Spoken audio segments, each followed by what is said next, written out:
morning. My name is Maggie Duggan, and I'm currently a senior at Mount Brook High School.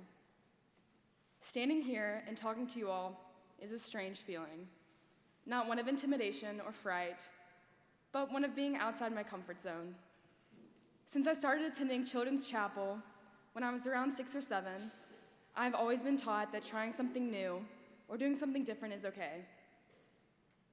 I knew that it was okay to be scared or afraid of something, and I wondered if God ever became afraid of things too. As I grew older, I wasn't allowed to go to Children's Chapel anymore, but had to sit in one of the pews and often listen to things I couldn't quite understand. During these times, I would stare up at the wonderful light fixtures above and count how many were spinning. Hot summer days were always more exciting because the air conditioning could get at least 2 or 3 moving pretty fast. However, at some point, I realized how rude this must have been to whoever was speaking and thought it would be better to stare at the beautiful stained glass window behind me in the choir. I could stare at this window for hours. The way the magnificent light hits the colors just right, or the angel's brilliant red wings are captivating. To me, this window is perfect. It is important to note, however, that the word perfect is subjective. What may be perfect to one person might not be to another, and how one interprets perfection could change the very essence of who they want to be. In the book of Matthew, chapter 5, verse 48, it says, "Therefore you are to be perfect, as your heavenly Father is perfect."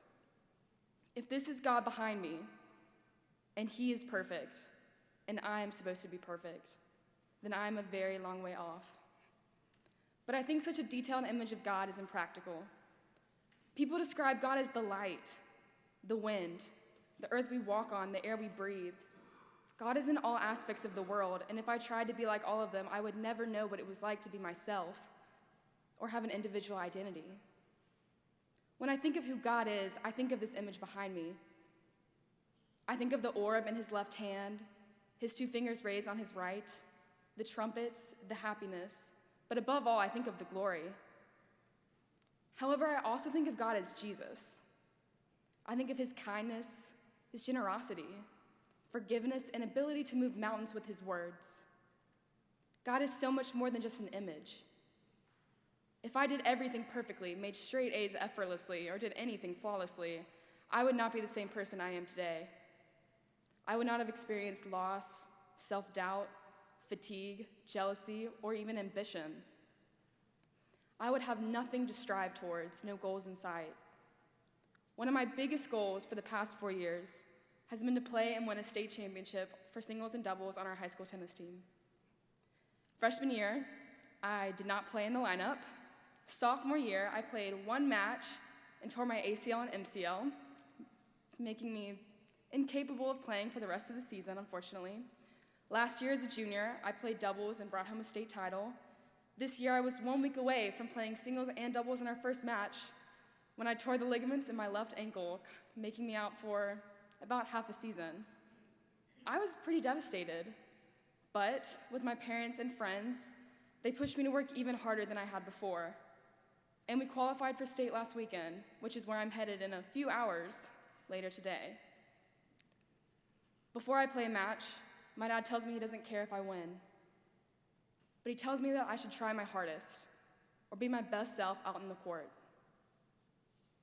I can't exactly be like this image behind me, but I want to represent it. I want to be seen as someone who exemplifies the qualities of love, happiness, hopefulness, and ambition. Much of this is thanks to this wonderful congregation. Not only have I been shown love, but whenever I have been a few minutes late to youth group or doze off on Sundays, I've been shown forgiveness. Next year, I'm excited to be attending Southern Methodist University in Dallas, Texas, where I will know a few people. When I come back for Thanksgiving or Christmas, I may look or sound different, but I want to be the same loving and kind person I left as. No matter where I go or where I end up, I will always have this image of God rooted within me to show me guidance when needed. Thank you.